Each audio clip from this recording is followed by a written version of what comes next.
Well, good morning. I'm Rich Ellings of the National Bureau of Asian Research, and well, it's my pleasure. This is our 5th consecutive year we've done this, and so it's particularly fun for me to welcome you all and to welcome Senator Slade, Gorton, and Congressman Colleen Hanabusa. And we've done this under different names for decades, but 5th consecutive year under the title of Engaging Asia, and that is an important title, obviously, because it suggests we actually believe here and are endorsing America's engagement in protecting and furthering its interests in Asia. NBR, and I want to highlight our Slade Gorton International Policy Center, named for Senator Gorton here, form together the nation's major institution that focuses on U.S. interests in Asia. We have deep roots in Capitol Hill. As you know, the conceptualizer of NBR was Scoop Jackson, and we couldn't have gotten this thing off the ground close to a quarter of a century ago without the help of Senator Gorton and his colleagues at the time on Capitol Hill. We've made it part of our culture since day one to engage Capitol Hill, to try to bridge policymakers on the Hill, the staff, members, and the academic community, the think tank community, industry, policymakers. It's interesting sometimes how little communication there is even between the executive branch and Congress. I know that's not a surprise to all of you, but that is also what we seek to do. There's oftentimes, as you know, downtown, I guess a perplexed at best look sometimes at Capitol Hill on what goes on, and we believe hugely that there's a good reason that founders put Congress first in the Constitution, that it really is the seat of democracy and where so much policy derives. In any case, I'd like to thank our sponsors, and they include Chevron, Corning, Microsoft, UPS, of course, the foundations that support NBR and so many others as well, but I want to highlight those specific ones today. What we have sought to do this year, and it's, we think, a very important year in view of the initiatives of the administration to rebalance. I think we're getting away from the word pivot, since we're not turning our backs on those parts of the world on any parts of the world. We're just rebalancing in the sense of readjusting in view of the realities of where power, no matter how it's measured, really are focused in the world. No matter how you measure the power, whether it be wealth, economic output, trade, the growth of military power, all these measures, clearly the center of the world now is the Asia Pacific. All the major economic powers and military powers are there. So America's rebalancing is appropriate. And actually, I have to say, it's been an effort long underway in a hit or miss proposition. I can remember when the Bush administration came in January 2001, and it doubled the size of the NSC staff focused on Asia. It was going to rebalance at that point, and had initiatives, as you know, with regard to India and so on. But 9/11 intervened, and the world changed. So this is a long-term effort. It's a bipartisan effort, and there's no doubt about that. In any case, that's our focus today, and I want to highlight one other thing before I introduce Senator Gorton, and that is when we address American interests in Asia, we also understand that what we are also addressing is America's engagement with our Asian partners and those we work with every day in Asia. And that's represented in this room. So many of you represent news agencies through Asia, from Asia, embassies in Asia, from Asia. And this is I guess, a Catholic effort on our part to pull you all together. And we look forward to the discussion sessions. So I urge you, when we complete, particularly when Congressman Hanabusa is finished, we will have a Q&A, and then for each of the panels. So I urge you all to engage the panels at that time. Now, let me turn to Senator Gorton. Well, it's a tremendous honor. I mean, it's an honor for me personally. He's my former boss and mentor, and current lifetime mentor. Never a former mentor. And but beyond that, one of the wealth of experience, knowledge, and perspective, and strength of conviction that he has are just so remarkable. And so, I would like to just say that in honoring him with this Slade Gorton International Policy Center, one of the things we're going to do, and this is kind of a pre-announcement, is create a fellows program in his name. And so we will be selecting fellows to serve initially at NBR in the Gorton Center out in Seattle, and then we're going to seek to place them in Senate offices for a year. So there's experience on Senate staffs. So we're very excited about that. I just want to give you a heads up, a little advertisement there for future Gorton Fellows. Now, let me just turn this over to Senator Gorton, 3 terms in the U.S. Senate, one of the great senators of the last quarter century and more, and more than that, one of the great attorney generals in the country, a former majority leader in state legislature, and absolutely engaged in all sorts of important issues today. Most recently, he just finished as the senior member of the 4 commissioners that did the redistricting in Washington State. So you talk about his current political currency in Washington State. He was the most popular guy I ever saw the last year or so when he was a commissioner. Of course, then after he finished his work, he wasn't so popular. But anyway, it's my honor, Senator Slade Gorton.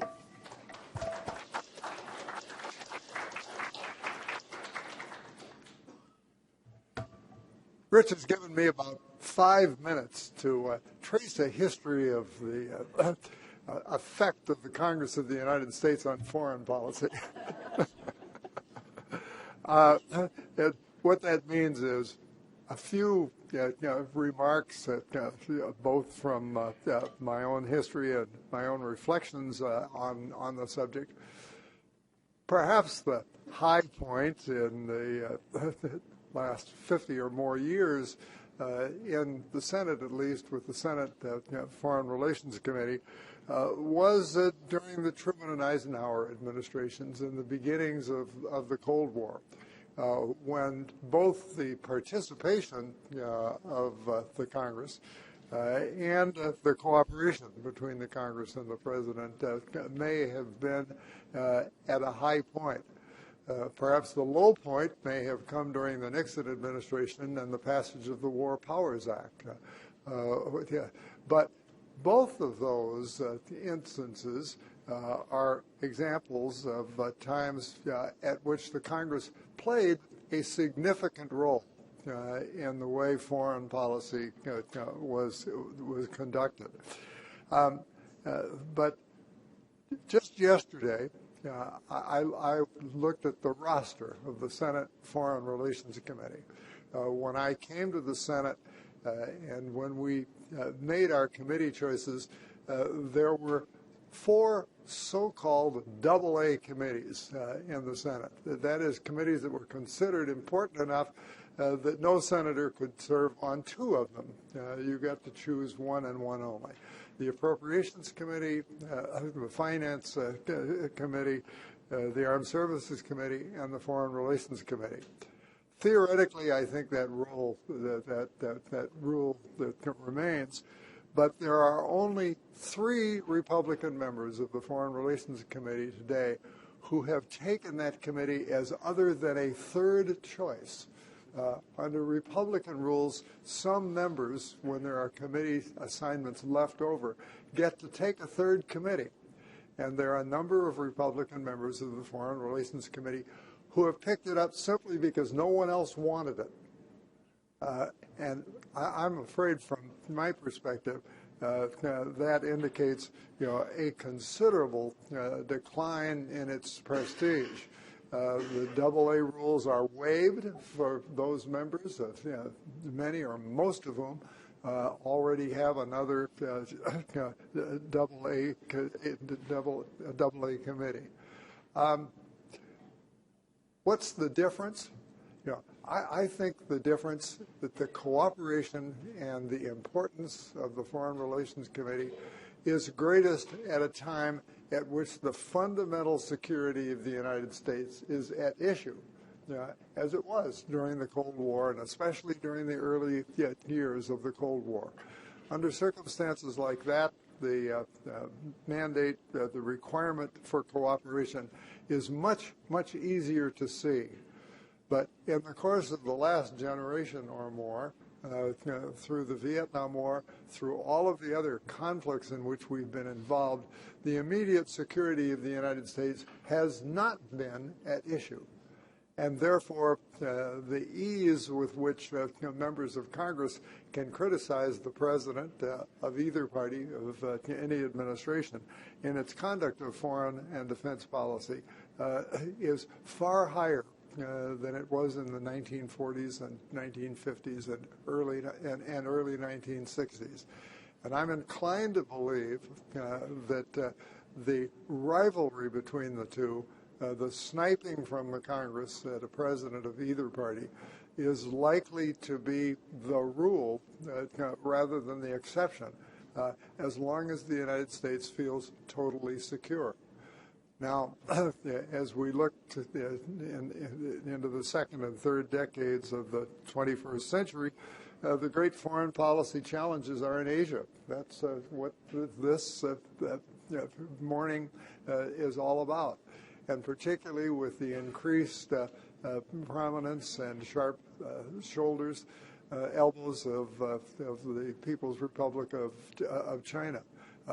These present us with a different kind of challenges in foreign policy than we have been accustomed to, at least since the end of the Cold War itself. And it may very well be that both in the House and in the Senate, the committees dealing with foreign relations will assume greater prominence than they have in the last couple of decades. And exactly what those policies ought to be will be as they are at the present time, very much in debate.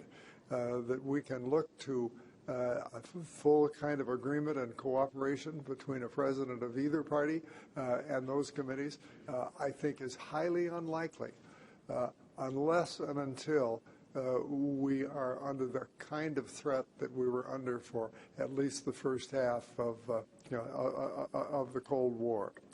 I never served on the Foreign Relations Committee in the Senate.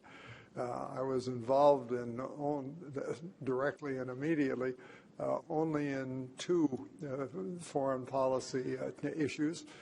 I had the good fortune of having a young Chinese-American legislative assistant, fluent in Mandarin, who had many friends at Tiananmen Square and stayed in the office, I think, for some 72 consecutive hours in correspondence with them during that period of time, the net result of which, with his influence, was that I was the sponsor and the principal reason for the passage of the act that allowed Chinese students and others to stay in the United States after that issue was over.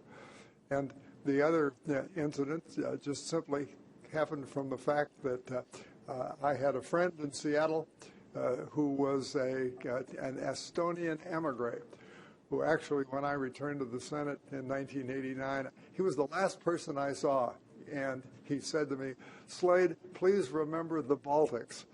And I said, "Sure, fellow."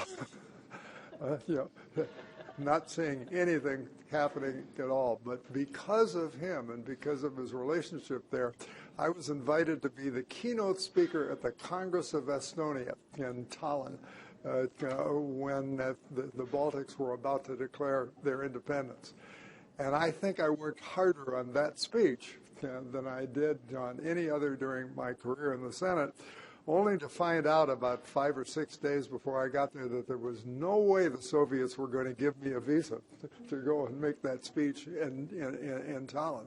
So I made it on the Senate floor, where, of course, it was recorded, and we sent it to Tallinn, where it actually got more attention than it would have had I been there, had I been there myself. So I have a modest role in the liberation of one former Soviet republic, neither of which had anything to do with the direct affairs of the Foreign Relations Committee and the Senate itself. But this meeting here is one of many, both sponsored by NBR and many others, to determine what our future relationships are with the next great power in the history, the People's Republic of China. And I hope that all of you find, as I have found in my relations with my former legislative assistant, Rich here, that NBR is one of the great sources of information and thought on this and many other foreign policy issues in Asia itself. So, Rich, thanks for having me here. Thanks for making this possible.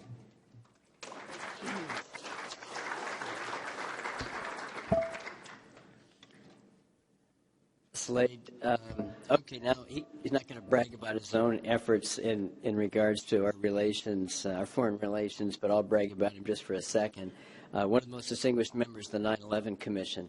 As you know, the 9/11 Commission, first and foremost, looked inwardly to how we should prepare ourselves in this world of terrorism, but at the same time, enormous implications for our policies overseas and in the fight against terrorism.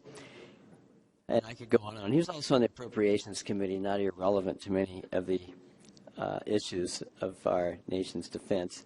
So, in any case, let me now turn to Congresswoman Colleen Hanabusa. And it is such a pleasure to feature her here. I was explaining to her what we try to do and how we've had so many members of Congress come and speak here, and it's one of these, again, bridging efforts. We got to know her at a recent dinner we had with the chief of naval operations and a number of senior military and defense officials gather for a private dinner and discussion about air-sea battle and our nation's military strategy in the Pacific. It was a wonderful evening, and she emerged in only her first term as obviously going to be one of the great experts in Congress on national security. It is a tremendous pleasure to have her. She had a wonderful career in the Hawaii State Senate and is making her mark already, as I said, in the House. It is, I guess, we're going to ask you to give our real keynote this morning, Congresswoman, and then afterwards we're going to have a Q&A. And so I would appreciate you all grilling her with great gusto at the end. And if you're too hard on her, though, I will intervene. And in any case, Congressman Hanabusa.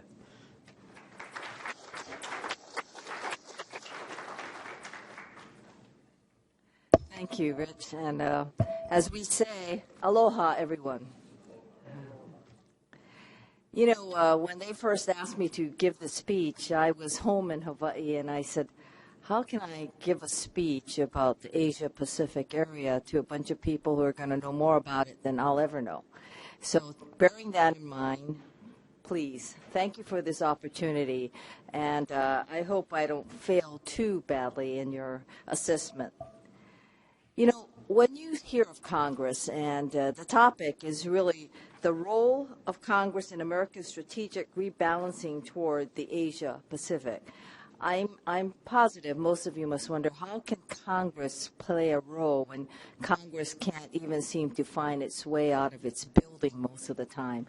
And you know, and especially I'm a member of the House, and I know how people feel about the House, and I know our approval ratings are the lowest, and someone in the tunnel was telling me yesterday, the Cannon Tunnel, we can't fall any lower than where we have. And I said, well, we're still in double digits. I guess we could go to single digits. But you know, with that perception of Congress, you must wonder, how can Congress, which unfortunately is the policymaker, how can they play a strategic role in the whole issue of the rebalancing to the strategic rebalancing in the Asia-Pacific region?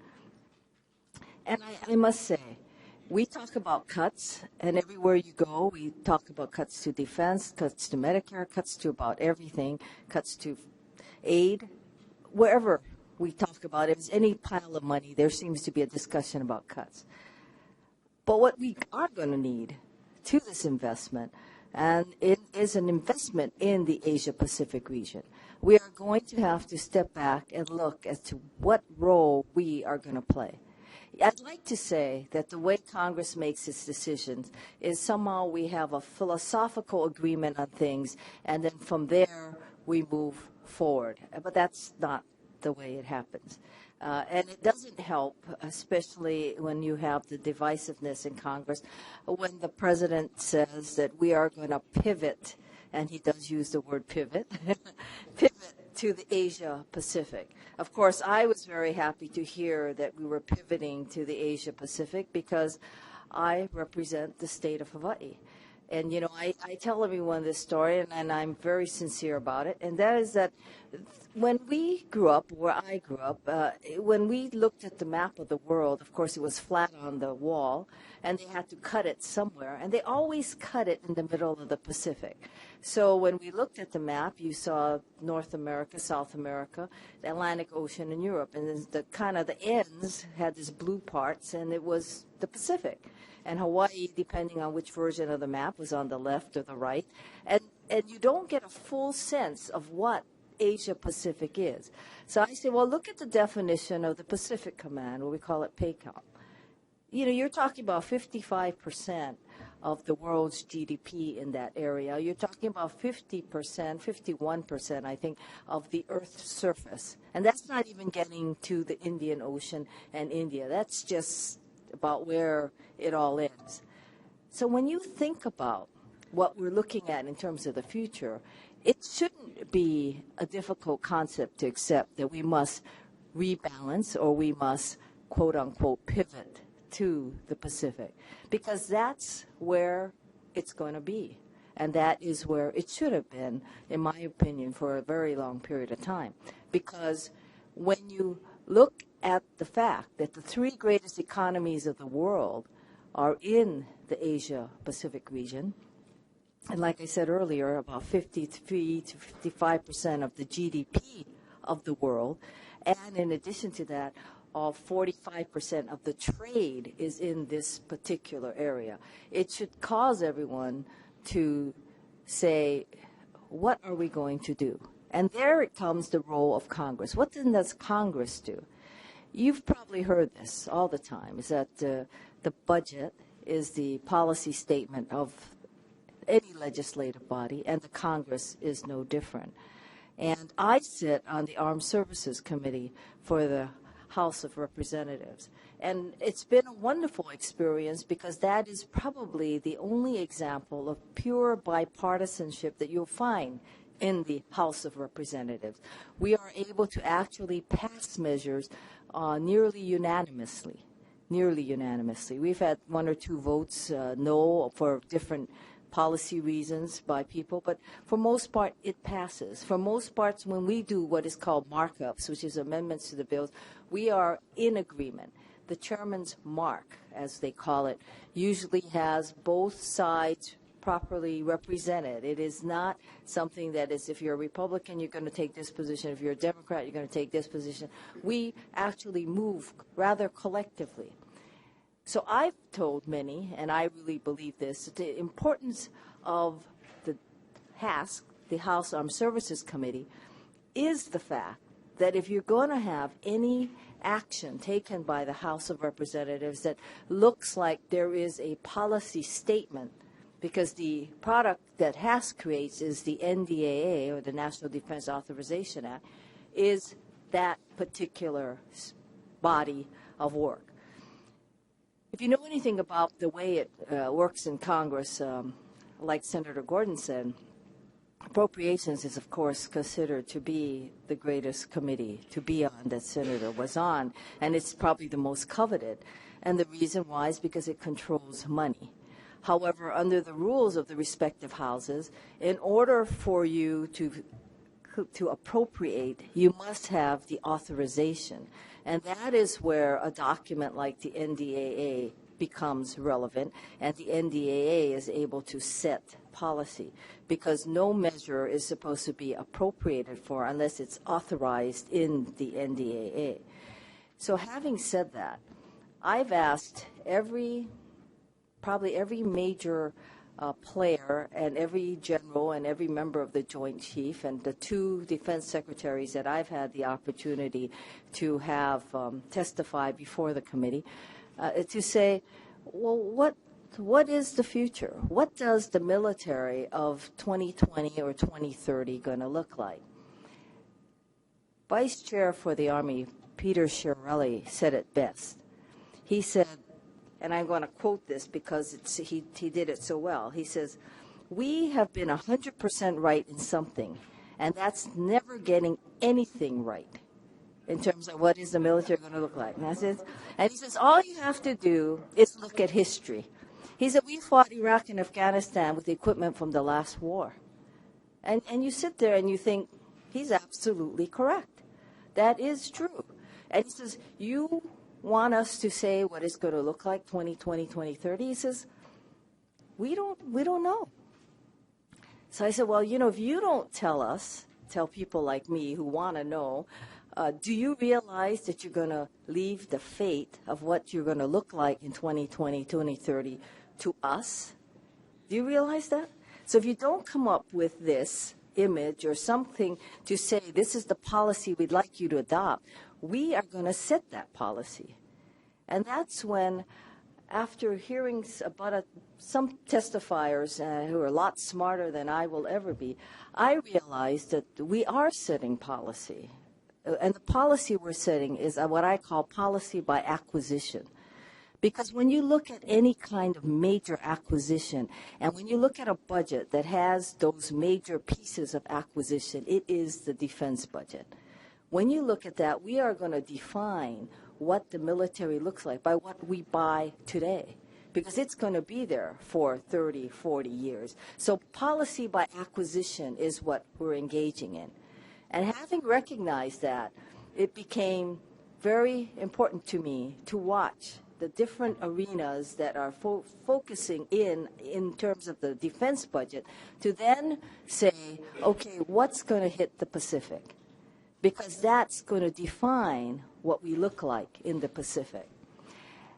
There is no doubt in my mind, that the major problem we are going to have as a Congress is, like I said earlier, we focus on cuts. How are we going to cut the budget, right? And we can't seem to get Congress to get into the mode of not only is there cuts, but we must also deal with investment. Now think about how difficult it's going to be to get Congress to appreciate the fact that you can actually look at military and trade as being in the same place. Because most people think about military as a fighting force. We think about our military as a fighting force. We do not think of our military in terms of a role that it can play in terms of diplomacy, as well as stabilization, as well as economic development. And that is the future of the military in the Pacific. And that should also be the policy statement that Congress is looking at when we rebalance or pivot to the Pacific. Because it is no longer a situation where the military is being sought for the purposes of a fighting force. It is being sought as an equalizer in the Asia-Pacific region. Look at how our military has changed. You know, I first got to Congress and we were discussing this jet called the F-35, which, by the way, I don't know if they're pulling my leg, but they told me the reason it's called F-35 is because it's supposed to cost $35 million. And I said, you know what? That sounds good to me. But there is no way that one of those things are going to cost $35 million. But what intrigued me the most about the F-35 is the fact that it is not being built by the United States, that we have 9 allies that are actually contributing to various components of the F-35.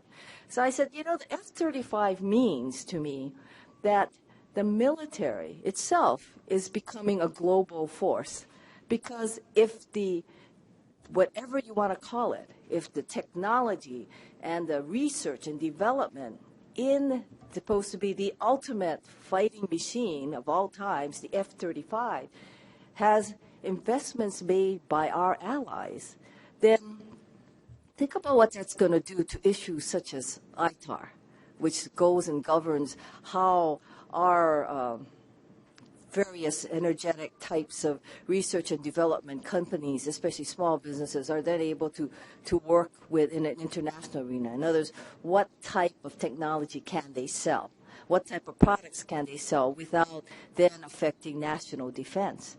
So when you think about that, and you think, here we are, building the ultimate fighting machine, the F-35, with 9 allies, each having a component part, if almost, that's simplifying it, and then that's going to be how we work in the future. Then switch that to the whole concept of what then and how then do we continue to move. So when you look at Asia Pacific and you look at issues like where is our presence going to be, what is it that we need to protect against, and who are we there to protect, then it becomes very clear to me. And it's sort of what the senator said, which is that the only way you are going to get Congress, I think, as a body to focus is, unfortunately, they've also got to have the element of a threat. That Congress has a difficulty in feeling that we need to continue to invest in the military or it's our presence if, in fact, there is no quote-unquote threat. And what we have not been able to translate is the fact that the investment should not require a threat, because we must redefine our role and our presence, that the threat isn't or should not be one that we look at in terms of a real out-and-out war situation. Having said that, however, that is what I believe to be the unfortunate position that many have put China in.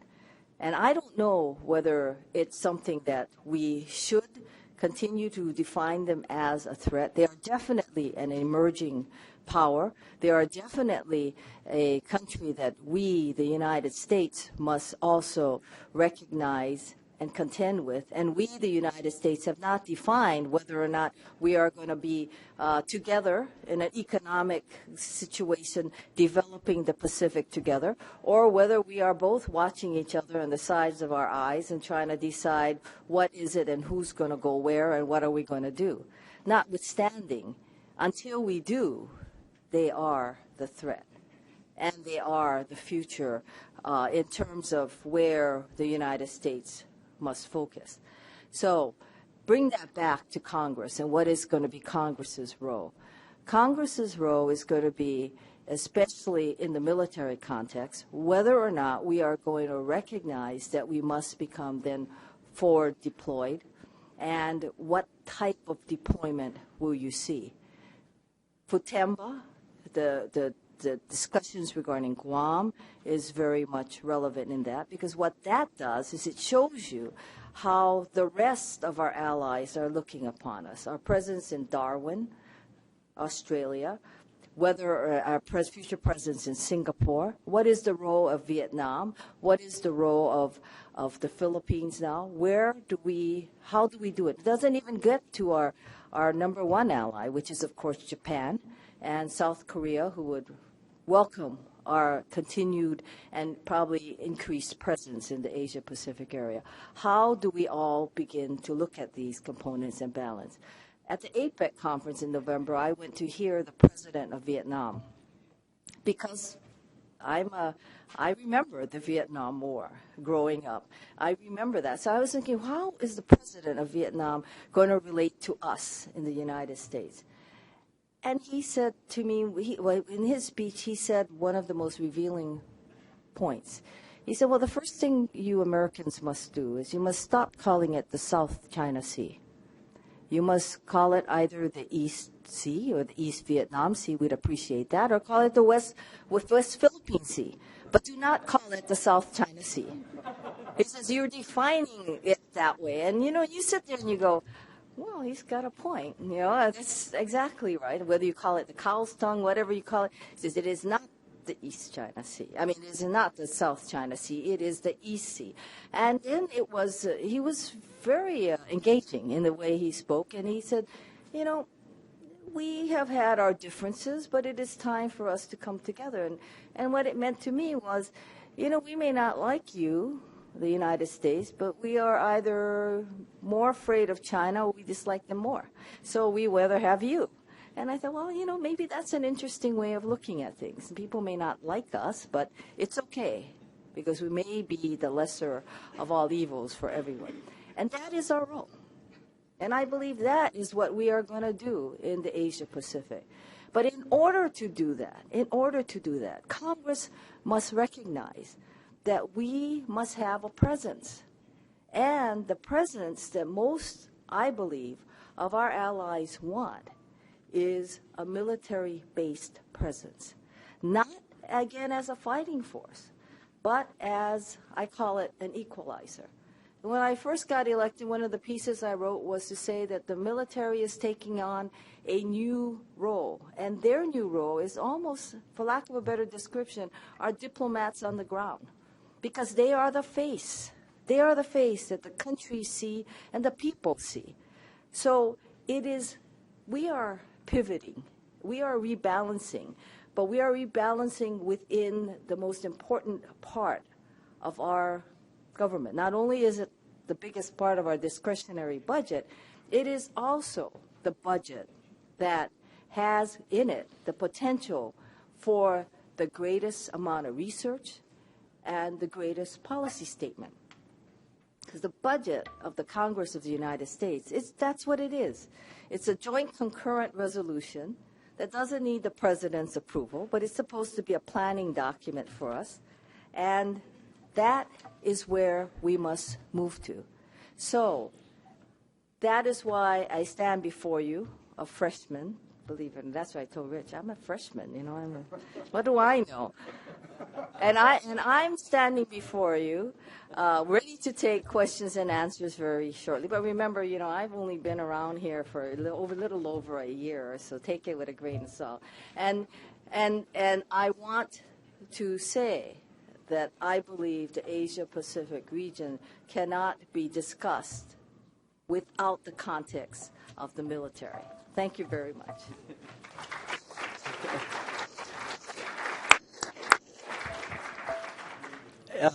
Speaking with that authority, no one's going to believe you're a freshman. They're going to put that label on you. Hey, thank you. Ready to go? Congressman, I want to add an asterisk to your Army Vice Chief of Staff's comment. Just seeing the glass half full, as I like to see it, as I look back, I was thinking, okay, historically, have we really been making bad choices in terms of acquisitions, not anticipating the future? Well, God bless us in the 20s and 30s for moving to aircraft carriers, right? And think about strategically how we placed the critical mobility forces for Vietnam prior to the Vietnam War, Now we messed up for Korea. We demobilized. We were not ready for Korea. But since then, not too bad. And so when you think about having to go to the Middle East, my gosh, we were so well prepared. It took 2 weeks to do Iraq. And so our military was, I mean, yes, we weren't prepared for things planted underground that blew up underneath trucks and so on. But my gosh, for the most part, glass half full. So I think the planners in the Pentagon, give them some kudos. And they're thinking about the future. And boy, are they focused, as you know, as you've said, on the Pacific. So next time the Vice Chief of Staff of the Army comes up, I'm going to give him a little history lesson and talk about some of the major, at least, strategic assets, not always the best tactical assets. Okay, now questions for you. We want a little Q&A. So please come on back up here. Questions for Congresswoman Hanabusa. Yes, sir. Please identify yourself. And the Malaysia America Society. Congresswoman, I'm glad you mentioned the Philippines because it provides a lot of interesting policy issues for the U.S. and for Congress. We all remember when the U.S. was kicked out of the bases in Clark and Subic in the 90s. Things are a bit different now. The Philippines need U.S. help. We provided them a Coast Guard cutter, which turned out to be tremendously useful quite quickly in helping deal with some Chinese fishermen who were on one of the close-in shoals. And we provided a lot of help to the Philippines in dealing with rebels in Mindanao. How would you put our current relationship with the Philippines in their proper context? Also, as part of APEC, I was seated in an event with the president, the new president of the Philippines, and as you know, he spent quite a bit of time in the United States because his parents were both here. The problem first that I see with the Philippines is the problem that we in the United States tend to have almost whenever and wherever we look at any foreign country, is that we tend to broad brush the situation. And by that I mean, being from Hawaii, one of the advantages I have is the fact that I know, for example, if somebody speaks Ilocano, that you do not say anything bad about Ferdinand Marcos. Right? But if they speak Tagalog, which is now called Filipino, or they speak Visayan, you might be able to talk about the Marcos errors. But when you're speaking to someone who's Ilocano, who's the dominant force in Hawaii, you don't do it. And the same thing applies, for example, when you look at someone from Mindanao, then you're talking about somebody who's more than likely Muslim. So by saying that, what I'm saying is that the difficulty that I think we in America have with many of the countries, including, by the way, I think the way we view China, is that we tend to think of them as one people. Like we're definitely not one people. I mean, look at me, right?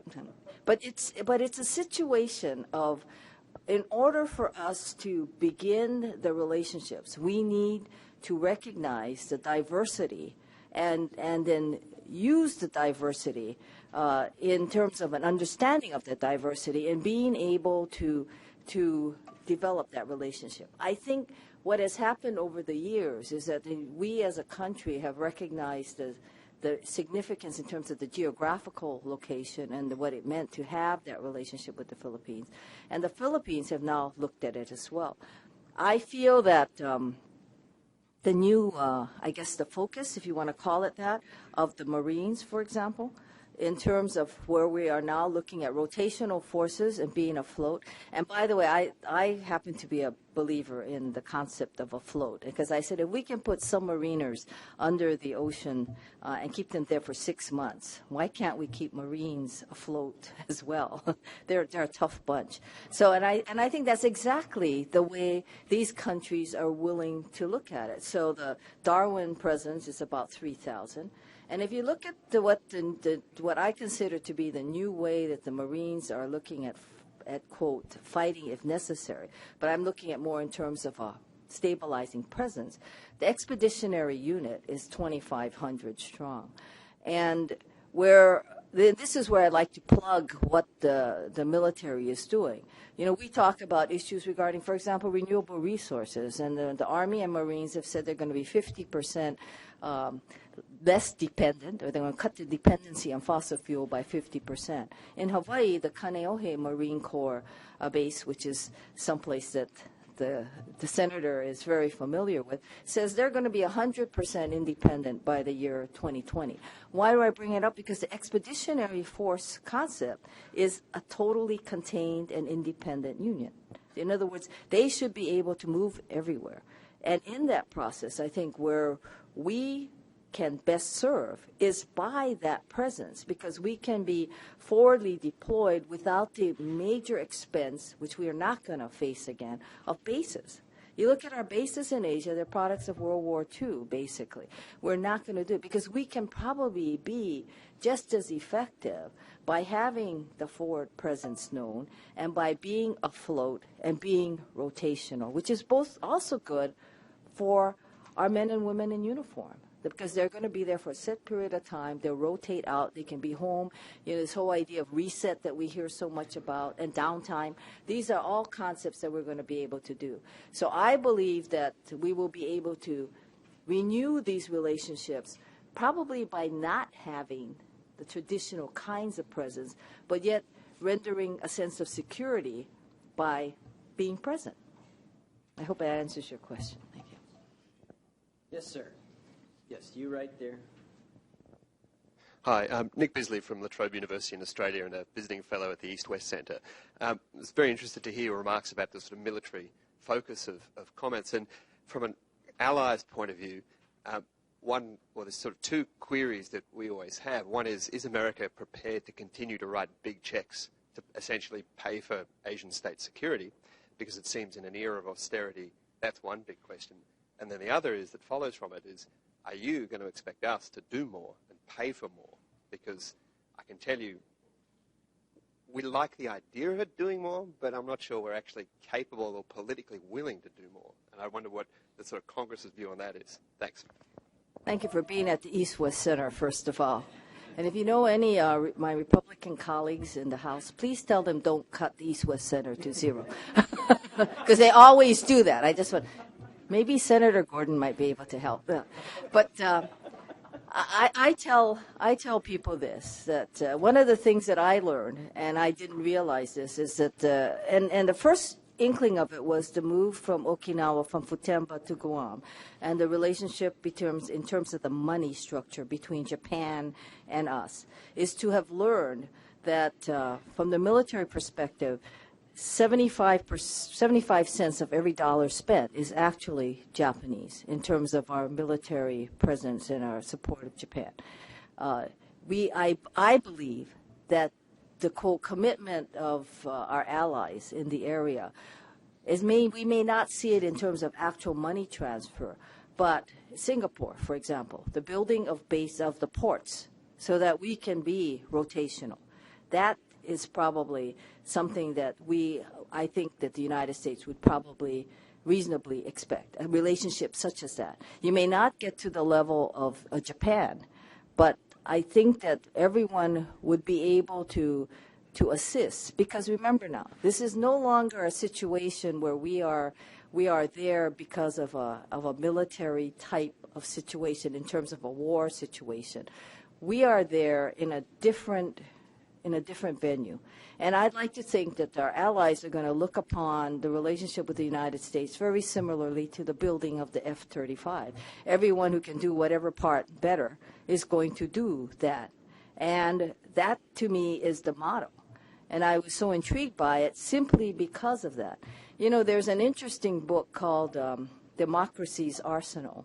And I was... we had an opportunity to have the author come before us.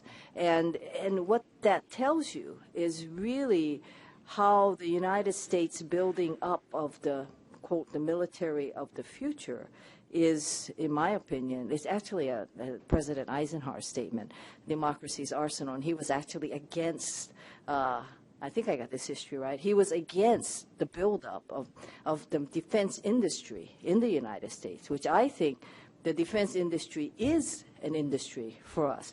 So I would like to think that there is going to be an expectation, but the only way that expectation can work, and the only way this relationship can work, is if your country also recognizes that there is a value to the United States being there and their presence.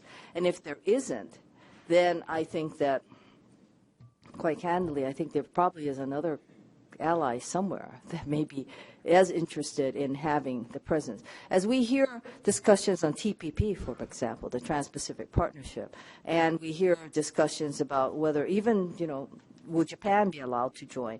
What we need to recognize is that for any kind of relationship like that to work, it's got to be a relationship. It's got to be something that we are all together in.